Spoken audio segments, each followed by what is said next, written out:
I thought my brother left me nothing when he died. Until his lawyer handed me a sealed envelope, and inside was a truth so twisted, I almost wished I had died with him. Marcus had always been the one who kept the family together. Calm, respected, the golden child. Me. I stayed in the background, not bitter, just used to being overlooked. We were different. Same blood, different paths. But still, he was my brother. And when I got the call that he was gone, something inside me cracked in a way I can't explain. The funeral felt like a staged performance. His wife, Lily, cried the loudest. His friends told rehearsed stories.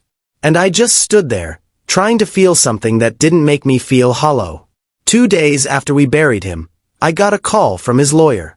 He asked me to come in, alone. I thought it would be a formality. A signature. A final goodbye. But when I got there, he slid an envelope across the desk. Thick, sealed, with my name written in Marcus's handwriting. Inside was a key and a letter.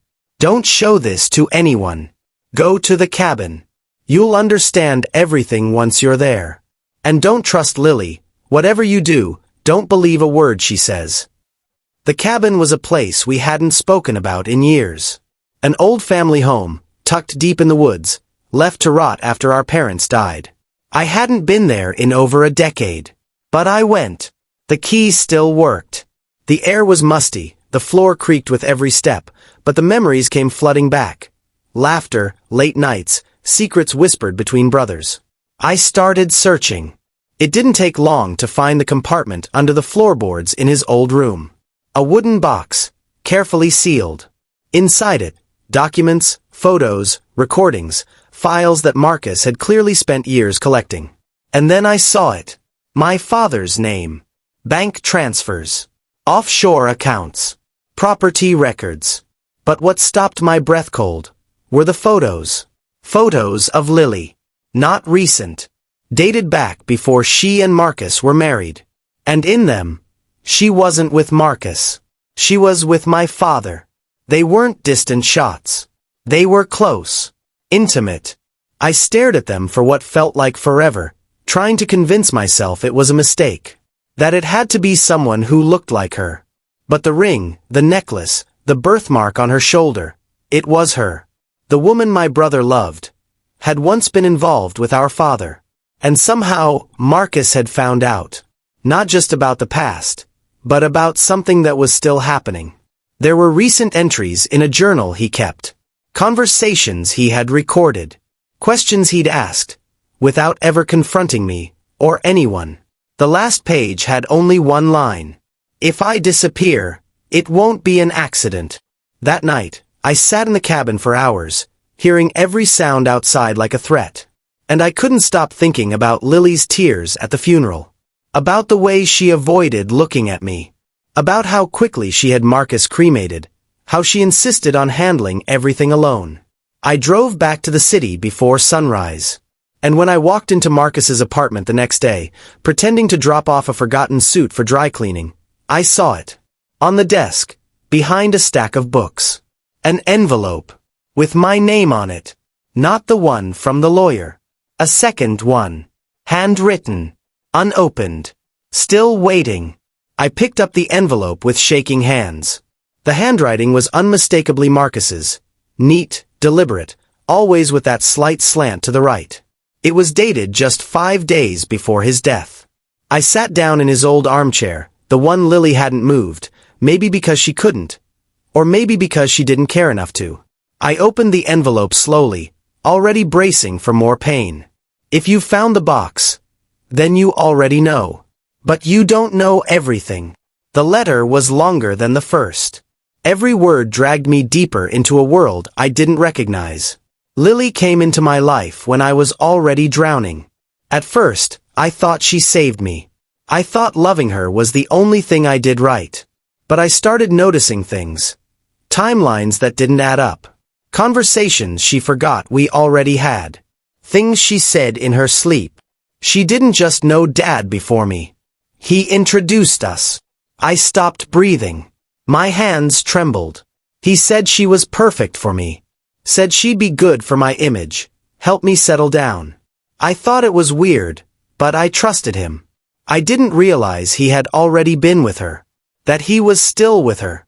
That the night I proposed, he called her just to hear how she reacted. She was playing both of us. And we both let her. The only difference is, I knew when to stop pretending. I stood up, pacing, running my hand through my hair. This was too much. My father was dead. Marcus was dead. And now Lily. Lily had just walked into the apartment. I hadn't heard the door open. I hadn't heard her footsteps. She stood in the doorway, holding her keys, staring at me. Her smile didn't reach her eyes. "What are you doing here?" she asked, voice soft, sweet, like sugar laced with poison. I slipped the letter back into my jacket. "I needed to pick something up," I lied. She looked past me at the desk. Then at the floor, where a speck of dust on the rug had shifted, right above the hidden compartment Marcus had used. Her smile faded. "You went to the cabin." It wasn't a question. I didn't answer. I didn't need to. She took a step closer. "You think you understand what happened?" she said, her voice lower now. "You think he told you the truth?" I stepped back, just slightly. My hand moved to my pocket where I had tucked the flash drive Marcus had labeled "Play this last." "I know enough," I said quietly. She looked at me for a long moment, then nodded. Like she'd been expecting this. Like she'd rehearsed it. "Well," she whispered, "I guess it's time you hear my side of the story." Then she locked the door behind her. And walked toward me. She walked slowly, not like someone afraid, but like someone in control. Her heels clicked softly against the hardwood floor, each step deliberate, calculated. The same way she used to tilt her head when Marcus spoke, pretending to listen. The same way she always smiled a half-second too late. She stopped just a few feet in front of me. "You really think Marcus was the victim?" she asked, folding her arms. "You think he didn't manipulate people too? That he didn't keep secrets of his own?" I didn't respond. I was too focused on her body language, the way her eyes flicked toward the envelope sticking out of my jacket. The letter. The flash drive. She knew they existed. She just didn't know how much I had already seen. She tilted her head, studying me like I was some unfinished puzzle. "I loved him," she said quietly. I almost believed her. Almost. "But he didn't love me back," she continued, her voice sharper now. "Not really. He loved control. He loved knowing more than everyone else. Including you." She walked to the liquor cabinet, poured herself a drink like we were having a casual evening conversation. No guilt. No grief. Just ice clinking against glass. "You know why your father gave me to Marcus?" she asked. The words sent a chill through me. Gave me. Because he couldn't afford the scandal. He was running for a federal seat. A young girlfriend? A woman 25 years younger? It would have killed his campaign. So he handed me off to Marcus like a gift. Said it was the only way to keep his legacy clean. She laughed once. Hollow and bitter. "I thought Marcus would be different. But in the end, he was just like your father. Calculating. Cold. He didn't love me. He watched me. 4 years. Kept files. Logged everything. And the worst part? He didn't even confront me when he found out." She turned to face me again. "He let me stay. Let me sleep beside him. Kiss him. While planning how to ruin me when the time came. And you think I'm the monster?" I clenched my fists. "I think you're lying," I said, barely above a whisper. "I think you've been lying for years." She walked toward me again, slow and silent. The glass in her hand trembled just slightly. "You think Marcus didn't lie to you, too? You think that flash drive doesn't have something on you?" I froze. That's when I realized she knew about the drive. She knew Marcus left more than a letter. She wasn't here to talk. She was here to finish what she started.